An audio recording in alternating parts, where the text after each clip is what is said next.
You've tuned in to the Beyond Hope podcast, your access to success strategies and more to help you survive and thrive through your loved one's addiction challenges while you move onward and upward with your life.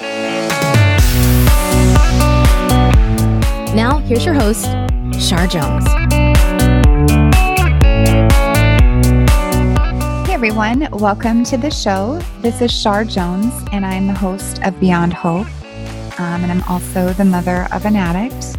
So I understand what it means to love someone who struggles with addiction. It has been a very long journey for me, but I have gotten to a place of hope, beyond hope, which is kind of the ironic twist to the name, that I think really hope is where the healing begins. And on the other side of hope is life and joy and love and all these things that are no longer contingent upon the recovery of our addicts. So what I'm hoping to do with this podcast is bring to you so many people that I respect and admire, experts within the industry of addiction and recovery who have so much valuable information to share with me, with you, with all of us. And in addition, we'll be bringing you some stories of hope and hopefully some laughs, maybe some tears along the way, but it's going to be all good. So thank you so much for joining me today, and I look forward to this journey with you.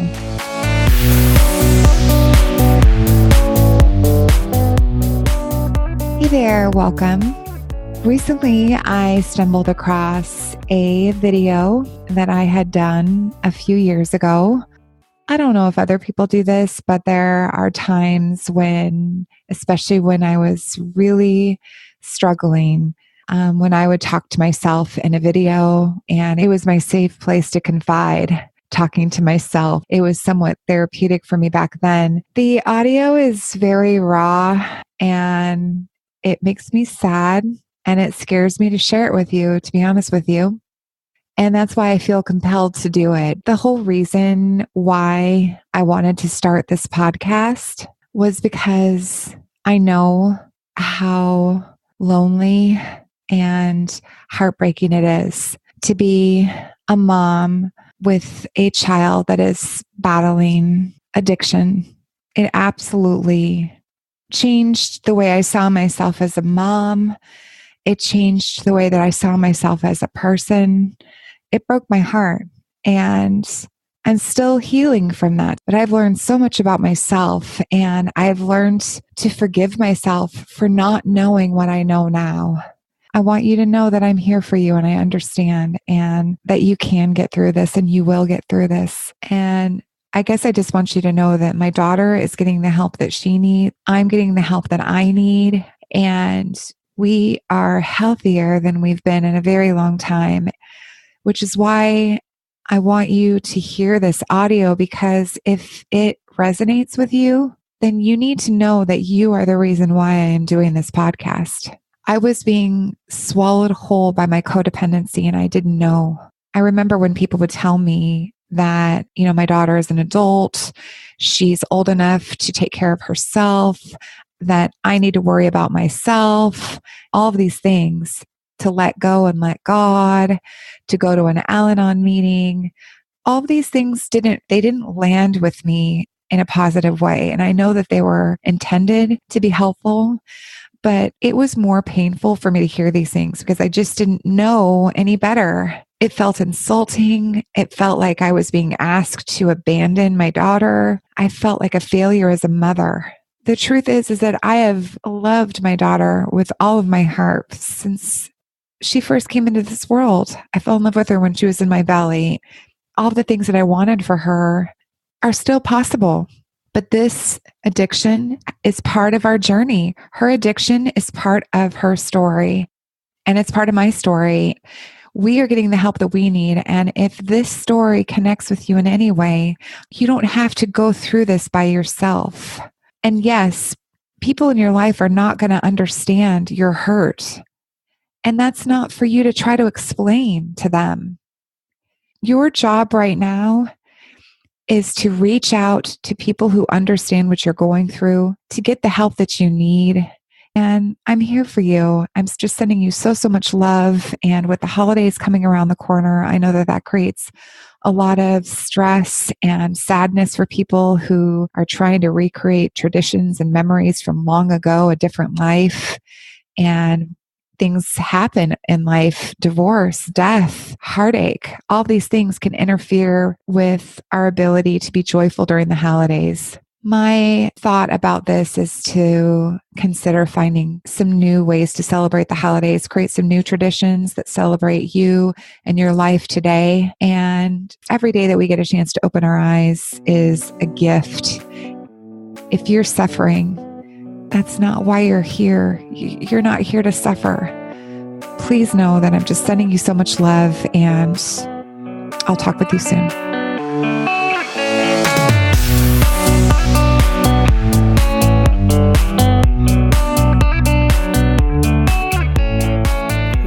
September 29th. I'm in Spokane attending a conference this week. And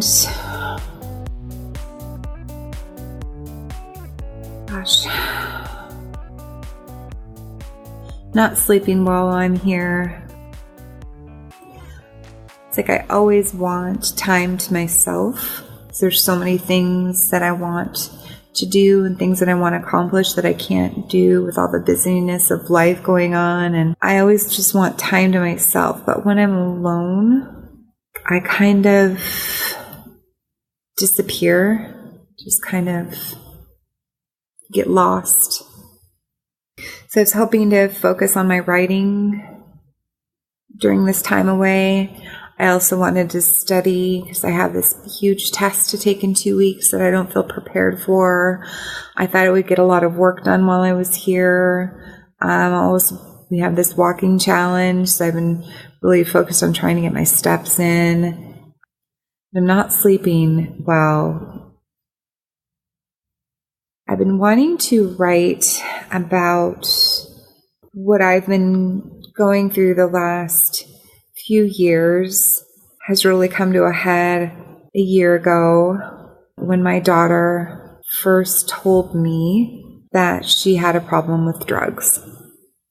I can trace it back to her early years in daycare, kindergarten. It's always been hard for my daughter to find her place in this world. And 6 years ago, she's going to be 22. So when she was 15, I want to say, is when some of this behavior really started to show up. She ended up dropping out of high school and started running away, and a lot of things happened. There were times where, weeks would go by and I would not know if she was alive or dead. When she was in her teen years, I had to file missing persons report on her several times. It feels very surreal to sit here and try to talk about this out loud. And so it's a really difficult time of our lives. And there were times where I just didn't think I was going to make it. Fast forward to a year and a half ago, she was at my house. We were having a barbecue or whatnot, and she came upstairs into the bedroom, and she had something on her mind, and she told me that she had a problem with drugs. And I asked her specifically, what drugs, what drug do you have a problem with? And she said one small, tiny little word.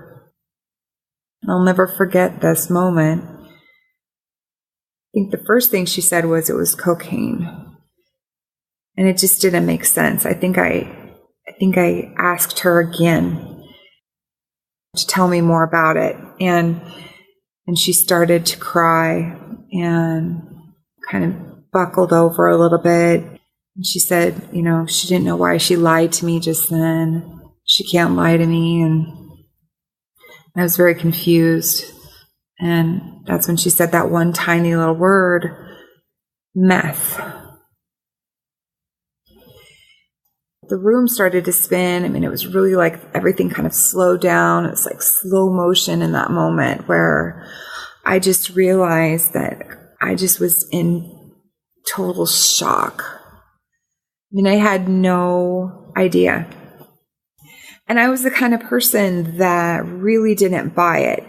There was a time where I didn't believe that you couldn't know.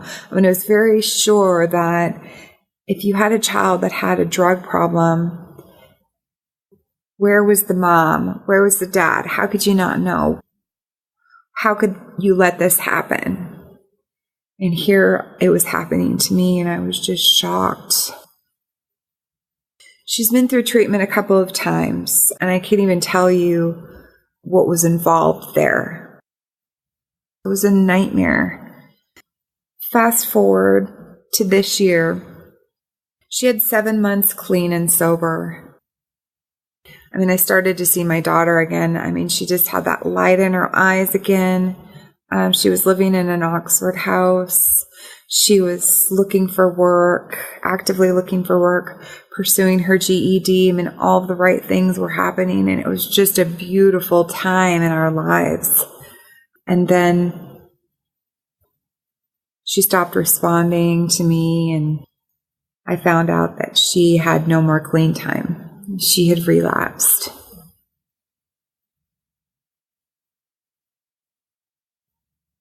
I got her back into treatment.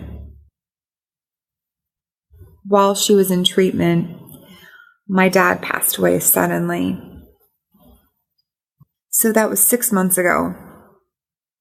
And it seems like a lifetime has passed between then and now. I mean, just, it feels like so much time has gone by.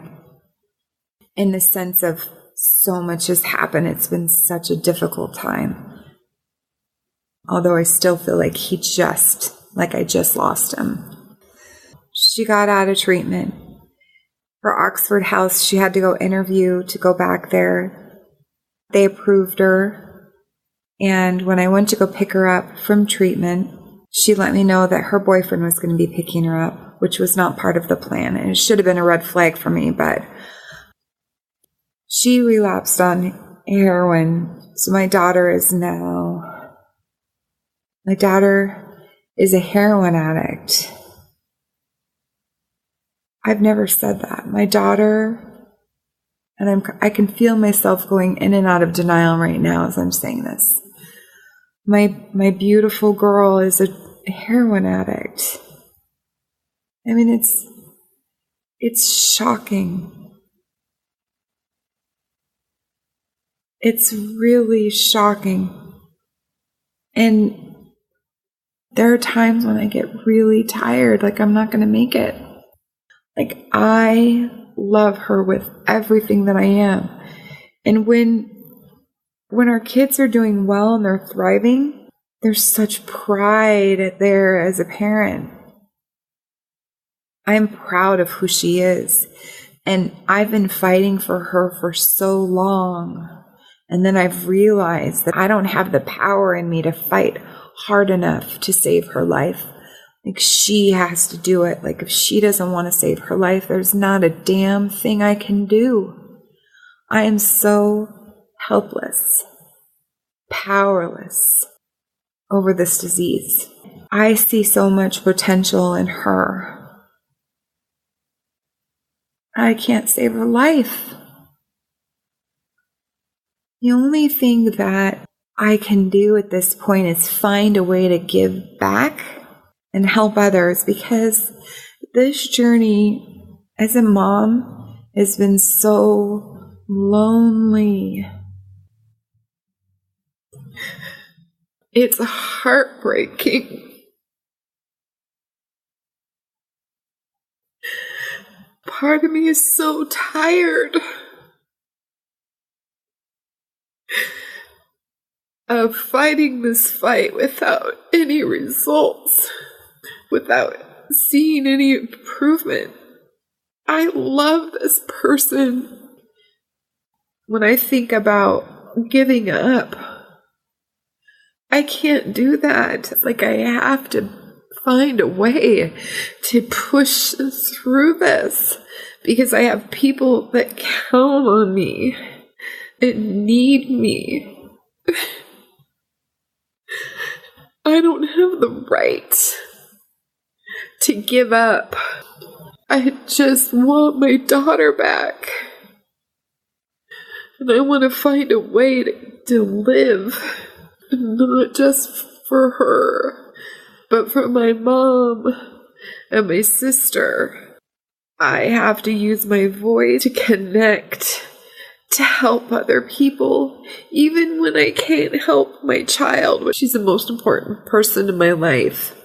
She is who I live and breathe for. I saw my daughter a couple of days ago. My daughter right now is homeless. And it seems so wrong that I have a home. It doesn't seem right as a parent, right?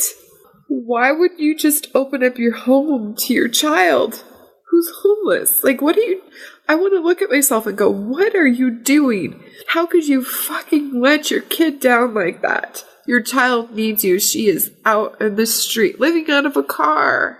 But until you've gone through it, you have no clue what it's like. My daughter is a heroin addict and a meth addict. She needs help. And don't you understand that I can't help her? She needs to want to get clean. That's what they say. And all of the services that come into place don't come into place until they're clean. But how do they get clean? She needs the help now. I don't know how to do it. In the meantime, I'm just trying to not fall apart. This is such a lonely, lonely place to be, because I have to go through my work life and not fucking fall apart. I have to hold my shit together when I just want to give up. There are times I just want to, and that's not like me. I fight for my daughter, but I'm just so tired of portraying that I've got everything in control. I don't have shit in control. My daughter is living in the streets, and I have to go to work and talk about things that are important to me, but in comparison, they're meaningless. I want to share my story, my daughter's story. I want to help other people. And the idea is to be able to connect to others. And I have to try to figure out how to do that. And part of my idea was to share the understanding that as a mom, when things were normal, I wanted for her to be happy and for her to have purpose and for her to have pride in who she is and to be contributing to society and helping other people and being artistic and sharing her talent with the world and being this beautiful, quirky, smart, hilarious, creative person that she is. All those things are important. And in the same breath, I just want her to live. But just living doesn't seem to be enough right now because she's alive, but she's just existing. I asked her, what is your biggest burden that you're carrying? She just cried and sobbed and said that everything is ruined, that this drug has ruined her life. She also said something very profound, and I hope I can remember exactly what it was, but it was basically that suffering while using is the easy part. She's afraid of getting clean and relapsing again. The fear of failing and the consequences that will come along with it is what's keeps her using. Can't wrap my brain around that. If I could have my way right now, I would freaking quit my job. I would go find her. I would physically take her somewhere, although I have no money. God, I miss her smile and her laugh and that twinkle in her eye. There's no one like her. I just pray for patience for myself. I pray for strength that I can continue to move through this with the understanding that I'm not perfect, but just to do my very best daily for her as her mom. I have to be strong and I have to be more forgiving of myself because I feel like I am responsible on some level, and I don't know. I haven't even begun to really think about that yet. I mean, the only way that I can help other people right now is who are in this similar situation than as me is to say that, God, you're not alone. And I understand what you're going through. And I hope for the best for you and your child. And I hope that you can forgive yourself and understand that you've just been doing the very best that you can. Being a mom is not easy. It is the hardest job. And when you hear people say that it's the hardest job and the most rewarding, I feel like I want that rationale, because to me that means that you've got through it and you've gone to the other side. I don't know that I'm there. I can tell you that I would not trade my child for anybody or anything. I just love her that much. She is my heart and my light and my life. And I am so proud to be her mom. And I don't know how this story is going to end. I have no control over it. That's it. Good night.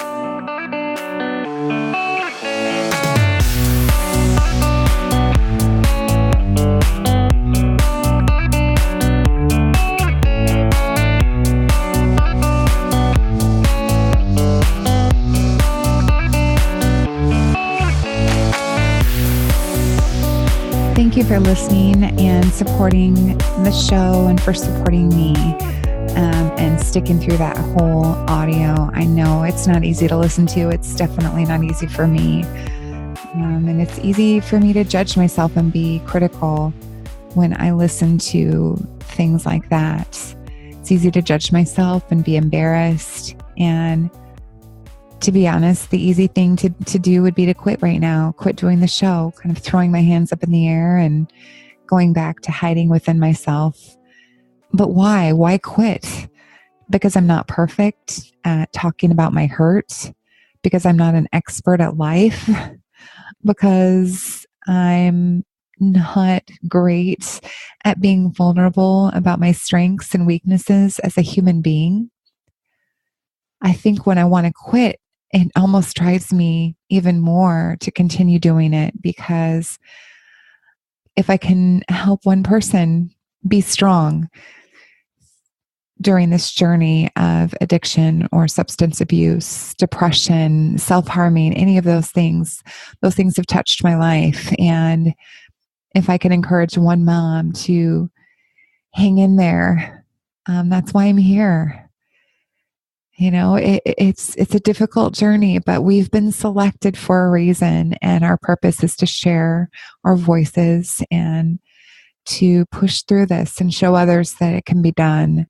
And if you have questions or comments or feedback for me, would you please reach out to me? You can reach me at shar@beyondhoperadio.com. And with that, again, thank you for supporting me. And I'm just sending you so much love. Thank you, and I'll talk to you soon.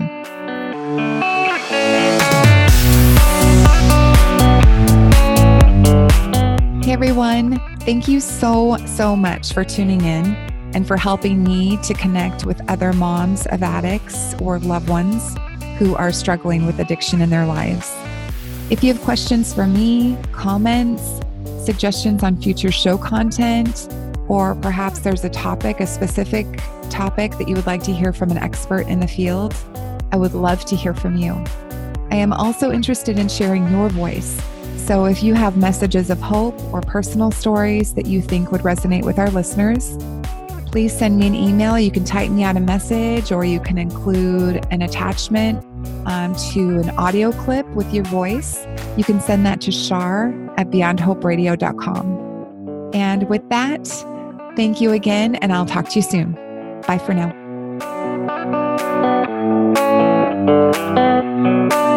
Thanks for listening to Beyond Hope. For show notes and more, head on over to beyondhoperadio.com.